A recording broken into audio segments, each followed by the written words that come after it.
In section 4.3, this is a math lab, and we're looking at transforming the graph of y equals x squared. So what I'd like you to do is use some graphing software. I highly recommend Desmos. You can access it through any web browser. Just go to desmos.com and click on the button that says Launch Calculator, and you'll get the screen that I'm looking at right now. And you can use it through an iPad with a browser like Chrome, or you can use it just on your computer through a browser. Let's start with y equals x squared. So we have this nice little pop-up keyboard, and that makes it very convenient to access exponents. And we can just enter y equals x squared. This is the button here for exponents. So there's the graph y equals x squared. I'll just leave the keyboard up for now. Notice a few things. The vertex right there is at 0, 0. And as we go to the right 1 unit, it's kind of hard to see exactly what 1 unit is because they've got the lines are actually measuring half a unit. So as we go to the right 1 unit, we're at 1, 1. And that makes sense because if we let x equal to 1, 1 squared is 1. If we go to the right 2 units, in other words, let x be 2, we're at 2, 4. And of course, there's perfect symmetry. If we go to the left 1 unit, the y value is 1. If we go to the left 2 units, the y value is 4. And we could, identify other points on this. Now, the transformations there's 3 types of transformations, and the first one we're going to explore is what happens when we add something to x squared. And q is the symbol that's traditionally used in this sort of transformation. So we're going to write this as plus q, and the nice thing about Desmos is we can just write it exactly like that. Click on the ABC to access a regular keyboard and hit q. Now, as soon as we enter something like q that it doesn't recognize as a variable, it asks us if we want to add a slider, and this is a really desirable feature of graphing software like Desmos. So we hit yes, we'll add a slider. Now, what that allows us to do is very easily see the effects of changing the value of q. So it starts you off at a default of q equal to 1. Let's put it back to 0, which is sort of where we started. So when q is equal to 0, this is just the graph of y equals x squared, exactly like it was a minute ago. And now you can see what happens if you change q to a value of 1, for instance. The vertex is now at 0, 1. If you change q to a value of 5.4, you can see the vertex is at 0, 5.4. If we drop the value of q down to -1, the vertex is at 0, -1. And if we drop it to -4.55, you can see the vertex is at 0, -4.55. So certainly one thing we can conclude is that the vertex, at least the y-coordinate of the vertex, becomes whatever we set the value of q to.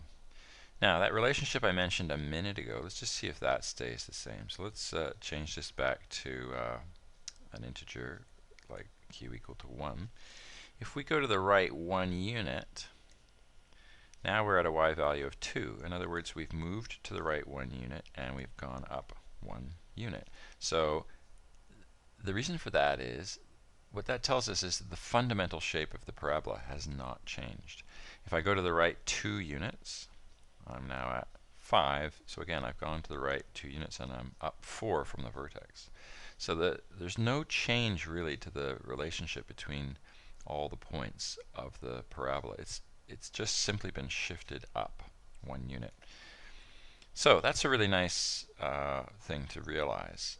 The next transformation is to subtract a value from x before squaring it. So how do we do that?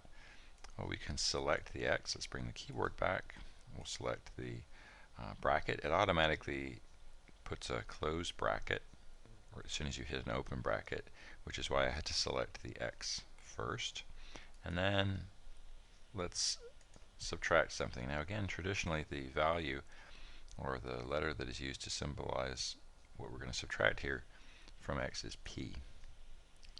So let's make that P. And of course, again, it asks us the question if you want to add the slider. Hit yes.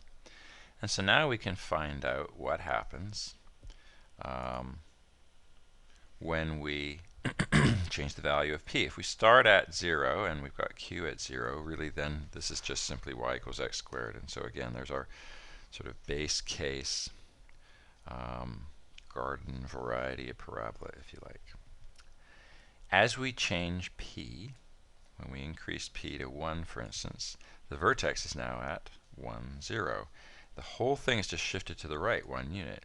If we increase P to 5.77, the vertex is now at 5.77, comma 0.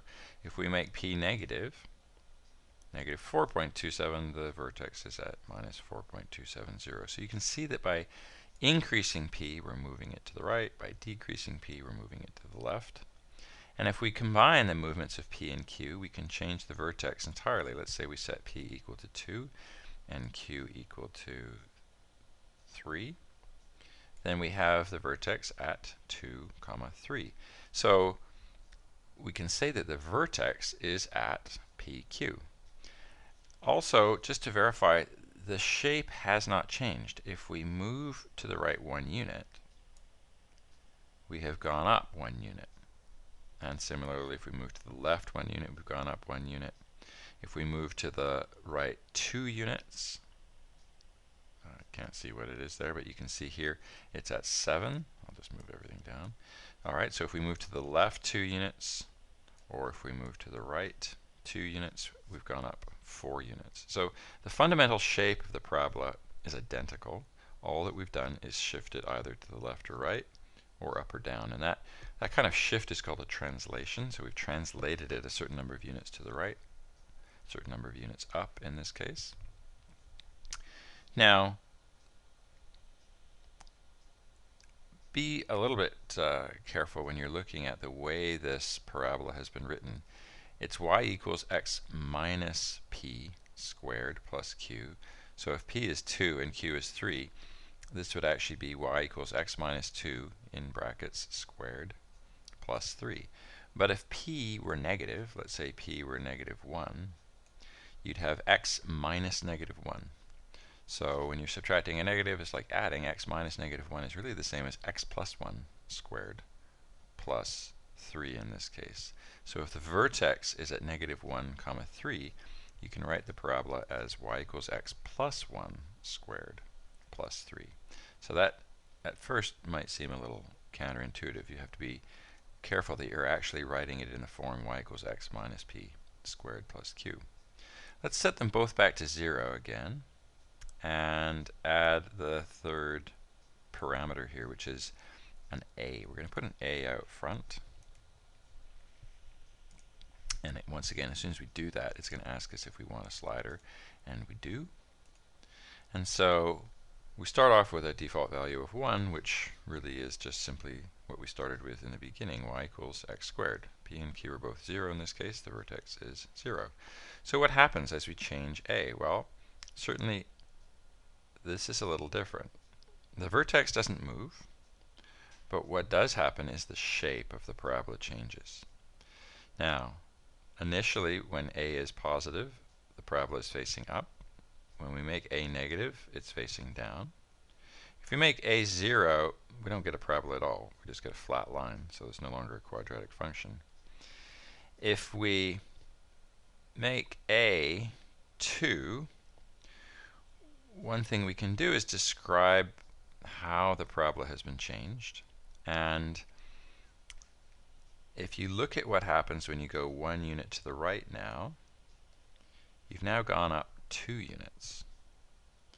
And I'll move this down a bit so we can see what happens when we go to the right 2 units. If we go to the right 2 units, we're now up 8 units instead of up 4 units. So these points have been vertically stretched out, and by a factor of 2, which is the value of a. We can see the same thing if I make a, let's say, negative 3. As I move to the right 1 unit, I'm actually 3 units below the vertex. So when a is negative 3, I can figure out what's happened to the parabola by thinking, well, if I move 1 unit either side of the vertex, I'm going to be going down 3 units. So if you think of a as a vertical expansion, or of course if I make a smaller than 1, like something close to a half, you can see that it's kind of flattened out. And now if I go to the right 1 unit, instead of going up 1 unit, I'm only going up by 0.52 units, which is the value of a. So when a is less than 1, between 0 and 1, it's got the effect of a vertical compression. Now, if you've ever played around with manipulating photographs on the computer, you'll know that if you stretch something out vertically, it makes it look thinner. And so sometimes this transformation is described as making it thinner or making it wider. But this is not nearly as convenient mathematically, because we can say for sure that if the value of a is 0.52, then we've compressed it by a factor of 0.52. And so instead of going to the right 1 and up 1 unit, we're going to the right 1 and up 0.52 units. It's much more difficult to understand how that affects the points in terms of their width. So as an example, let's just put a back to 1. If we think about the points that are 1 unit to the right, that's 1, 1 there, and 1 unit to the left, that's negative 1, 1. They are a distance of 2 units apart. All right, now if we make the y value, I'm going to have to change the settings here, so I can click on the 10. That allows me to change the min and the max. I don't really want to go all the way from negative 10 to positive 10. Let's just change that to negative 4 to positive 4, and we'll change the step value to 0.1.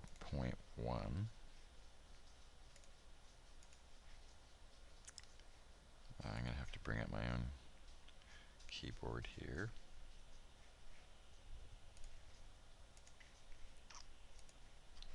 Okay, so now if I increase this, I can control it a little bit better. So if I change the a value to a half, I've vertically compressed it by a factor of a half. But when I look at the points that are 1 unit above, that's 1 unit to the right, a half, which is exactly where I would expect it. But 1 unit above the x-axis, it's actually 1.42, an x-coordinate, and similarly over here this would be negative 1.4 or 1.42, somewhere around there. And so what's the width of those 2 points? Somewhere around 2.8, 2.9. It's not really twice as wide. It went from 2 to a width of about 2.8, 2.9. And so that's a little bit more difficult to understand and a little bit more difficult to deal with. And so I would think, I would hope you would think of A as a vertical expansion or vertical compression. Makes it a lot easier to understand what's going on. And when you set this sort of thing up, you can essentially generate any kind of parabola you like. You can have a vertex wherever you want it. It can be facing up, it can be facing down, it can be vertically expanded or compressed. You can really generate any quadratic function, and you can essentially experiment with this and see the effects of changing the 3 parameters a, p, and q. So I strongly recommend that you do something like I've just done on Desmos or some other similar graphing software.